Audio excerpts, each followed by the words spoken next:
ગુરુ એટલે જ્ઞાન. ગ્રહ મંડળમાં અત્યંત શાંત, સૌમ્ય અને ધીમા ગ્રહ તરીકે દેવગુરુ બૃહસ્પતિનું સ્થાન છે. ગુરુ ખરેખર દેવ સત્વનો ગ્રહ છે અને ગુરુની કૃપાથી જ સમાજમાં યશ, માન અને પ્રતિષ્ઠાની પ્રાપ્તિ થાય છે. પરંતુ જો ગુરુ નીચનો હોય તો વ્યક્તિનું વ્યક્તિત્વ પ્રભાવશાળી નથી રહેતું. પરંતુ પોખરાજ ધારણ કરવાથી ગુરુને શક્તિશાળી બનાવી શકાય છે. તો ચાલો જાણીએ કે ગુરુનો રત્ન પોખરાજ કઈ વિધિથી ધારણ કરવો. જયંતી મંગલા કાલી ભદ્રકાલી કપાલિની દુર્ગા ક્ષમા શિવા ધાત્રી સ્વાહા સ્વધા નમોસ્તુતે.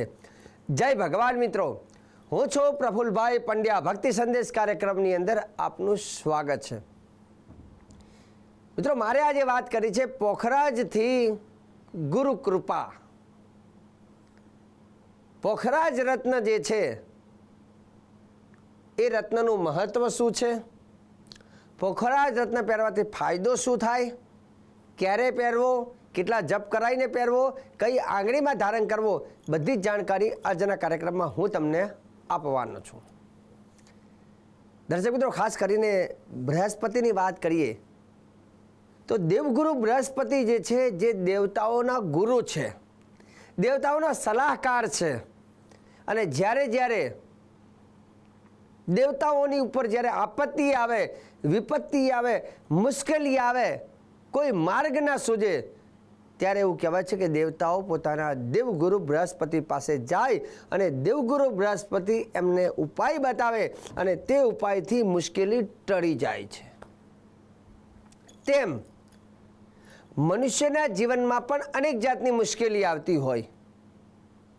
કોઈ જગ્યા ઉપર વ્યવસાય કરવા જાય તો વ્યવસાયમાં રસ્તો ખુલે નહીં, બરાબર રસ્તો ખુલે નહીં, વ્યવસાય બરાબર ચાલે નહીં, નોકરીમાં જોઈએ એવી સફળતા ના મળતી હોય, ખોટા માર્ગ ઉપર ક્યાંક કોઈ ફસાઈ ગયા હોય, કોઈ માર્ગ મળતો ન હોય, તો હંમેશા જ્યારે કોઈ માર્ગ મળતો ન હોય ત્યારે માર્ગ બતાવે છે, સાચો માર્ગ, સાચી દિશા બતાવે છે દેવગુરુ બૃહસ્પતિ.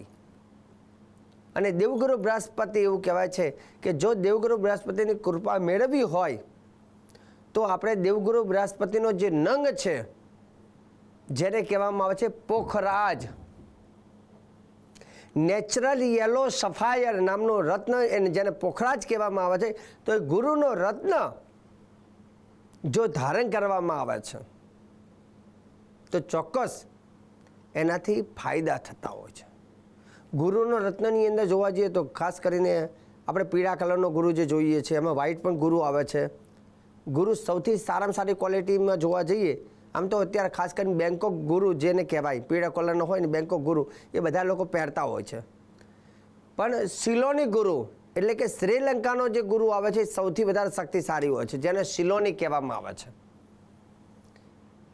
પૂરા વર્લ્ડમાં જો સૌથી વધારે સારામાં સારો ગુરુનો રત્ન જે દેશમાંથી નીકળતો હોય તો તે ગુરુનો નંગ નીકળતો હોય શ્રીલંકામાંથી. ગુરુનો નંગ, ગુરુ અને શનિનો બેસ્ટ રત્ન શ્રીલંકામાંથી નીકળતો હોય, જેને સિલોની શનિ અને સિલોની ગુરુ નંગ તરીકે ઓળખવામાં આવે છે.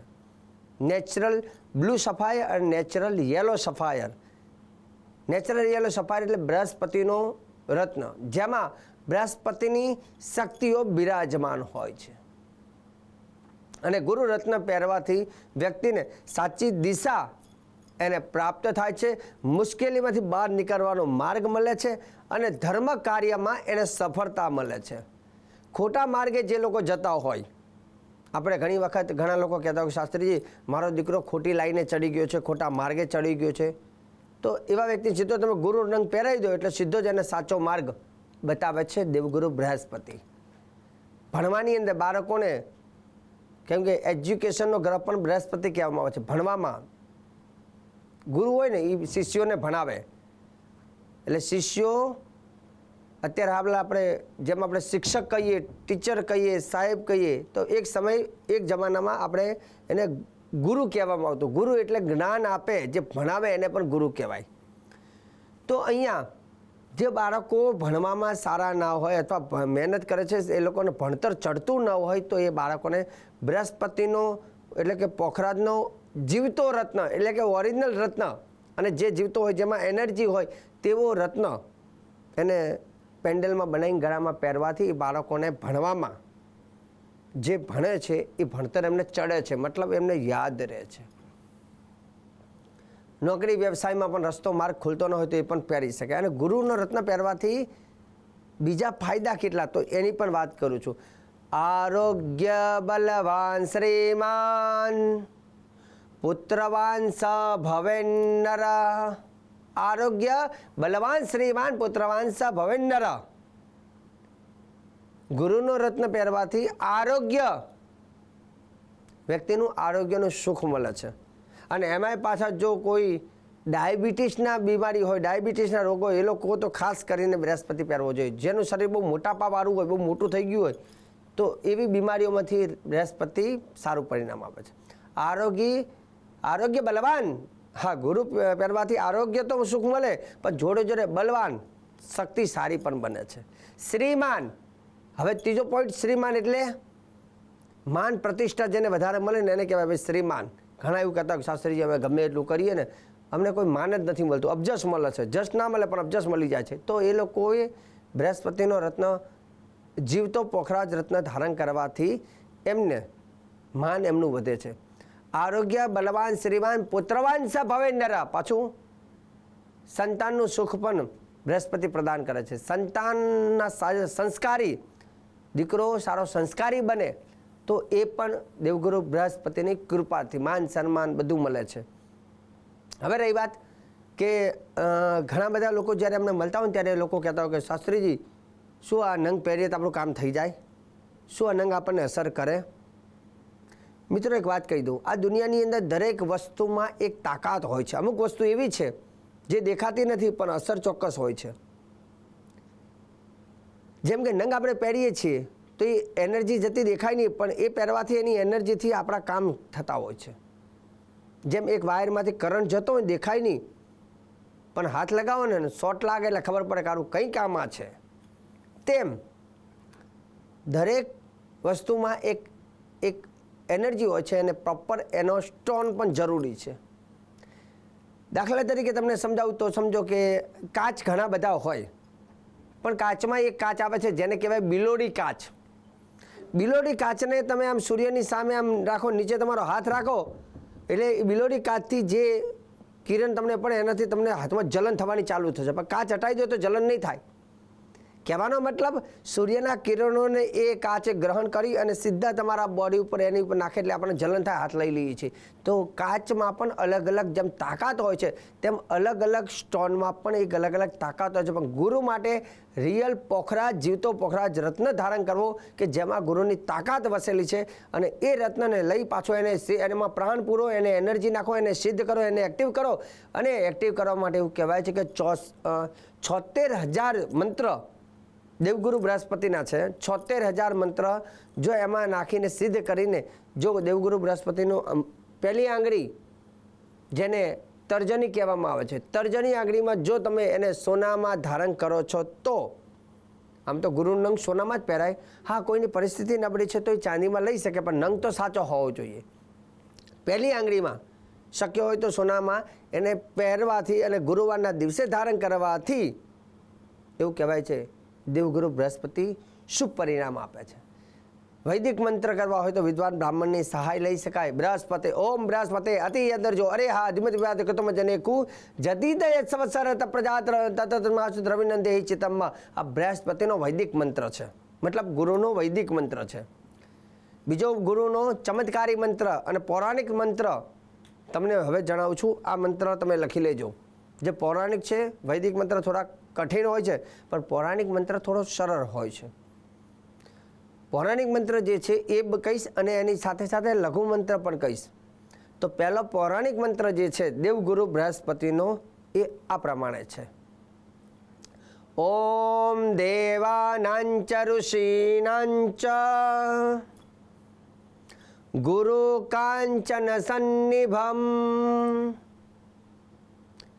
બુદ્ધિભૂતમ ત્રિલોકેશમ તમ નમામિ બૃહસ્પતિ. આ બૃહસ્પતિનો પૌરાણિક ચમત્કારી મંત્ર છે. ફરીથી એક વખત કહી દઉં. દેવાનાં ચ ઋષીણાં ચ ગુરુઃ કાંચન સન્નિભમ બુદ્ધિભૂતમ ત્રિલોકેશમ તમ નમામિ બૃહસ્પતિ. આ બૃહસ્પતિનો પૌરાણિક મંત્ર. હવે રહી વાત લઘુ મંત્રની મારે વાત કરવી છે. દેવગુરુ બૃહસ્પતિનો લઘુ મંત્ર બીજો કયો છે? નાનો. ઓમ ગ્રામ ગ્રીમ ગ્રોમ સહ ગુરવે નમઃ. ઓમ ગ્રામ ગ્રીમ ગ્રોમ સહ ગુરુવે નમઃ. આ મંત્ર જે છે દેવગુરુ બૃહસ્પતિનો લઘુ મંત્ર છે. ઓમ ગ્રામ ગ્રીમ ગ્રોમ સહ ગુરુવે નમઃ. આ મંત્ર દેવગુરુ બૃહસ્પતિનો જેને નાનો મંત્ર કહેવામાં છે, લઘુ મંત્ર કહેવામાં છે. અને લઘુ મંત્ર એ પણ શક્તિશાળી હોય છે. દેવગુરુ બૃહસ્પતિ જે છે એ દેવતાઓના ગુરુ છે, સાચી દિશા બતાવનાર છે. મુશ્કેલીઓમાં આ રત્ન ધારણ કરી શકાય. ધારણ કરવા માટે બે વિકલ્પ, એક હાથમાં પહેરી શકાય, એક ગળામાં પહેરી શકાય. હવે હાથની અંદર મેં કીધું છે કે તર્જની આંગળી. મિત્રો જ્યોતિષની અંદર એવું કહેવાય છે કે હસ્તરેખાની અંદર જે હાથમાં બધી રેખા છે ને જેને હસ્તરેખા કહેવામાં આવે છે. જેમ જ્યોતિષ જોવા માટે કેમ આપણે જન્મ કુંડલીથી જ્યોતિષ જોઈએ, હાથની રેખાઓથી જ્યોતિષ જોડીએ, પછી પડછાયાથી પણ જોઈ શકાય, નાડી અગસ્ત છે. ઘણા બધા જ્યોતિષના અલગ અલગ ઋષિ મુનિઓએ જે બનાવેલા છે જ્યોતિષ જોવાની જે સિસ્ટમ, એમાં હાથની રેખાઓથી પણ જ્યોતિષ જોવામાં આવે છે. હાથની રેખાની અંદર જે અંગૂઠાની બાજુમાં પહેલી આંગળી છે ને ત્યાં આંગળીના મૂળ ભાગની અંદર ત્યાં દેવગુરુ બૃહસ્પતિનું સ્થાન આવેલું છે. એટલે હાથમાં અહીંયા બૃહસ્પતિનો પોઈન્ટ હોય છે. એટલે અહીંયા ગુરુનો નંગ પહેરવાથી બૃહસ્પતિ તમારો એક્ટિવ થાય છે. પણ મેં આગળ કહ્યું તે પ્રમાણે કોઈ પણ રત્ન પહેરો, સાચો પહેરો, જીવતો રત્ન પહેરો, એનર્જી નાખીને પહેરો અને પ્રોપર એના વાર પ્રમાણે પહેરો અને જપ કરાવીને પહેરો અને પહેલી આંગળીમાં પહેરો. ચોક્કસ એનાથી સારું રિઝલ્ટ, સારું ફળ મળતું હોય છે. જો તમને કોઈ રત્નની જાણકારી ના હોય તો સારા એવા વિદ્વાન જ્યોતિષ અથવા બ્રાહ્મણની મદદ લઈ શકાય. તો એ મદદ લેવાથી એ તમને પ્રોપર માર્ગદર્શન આપશે. અને ભક્તિ સંદેશ કાર્યક્રમમાં હંમેશા હું કહું છું, જો તમારા આવા કોઈ મૂંઝવતા કોઈ પણ પ્રશ્નો હોય, ચાહે નંગના હોય કે ધર્મના હોય કે જ્યોતિષના હોય કે વાસ્તુશાસ્ત્રના હોય, તો આ બધા જ પ્રશ્નોનો જવાબ તમને ક્યાંયથી મળતો હોય તો એ ભક્તિ સંદેશ કાર્યક્રમમાં મળે છે. અને હંમેશા સદૈવ હું કહેતો હોઉં છું કે તમારા મનમાં કોઈ પણ ધર્મને લઈને કોઈ પણ દુવિધા ઉત્પન્ન થાય તો તમે અમને ચોક્કસ જાણ કરજો અને અમે તમને સચોટ જાણકારી આપવાનો પ્રયત્ન ચોક્કસ કરીશું. અને ટીવીના માધ્યમથી હજારો લાખો લોકોને સાચી દિશા મળે એ જ અમારો મુખ્ય ઉદ્દેશ્ય રહેતો હોય છે. તો દર્શક મિત્રો, આજે સરસ મજાની જાણકારી આપી છે. આગળ પણ આપતો રહીશ. કાર્યક્રમ જોવાનું ચૂકતા નહીં. મને આપી દો રજા. જય ભગવાન.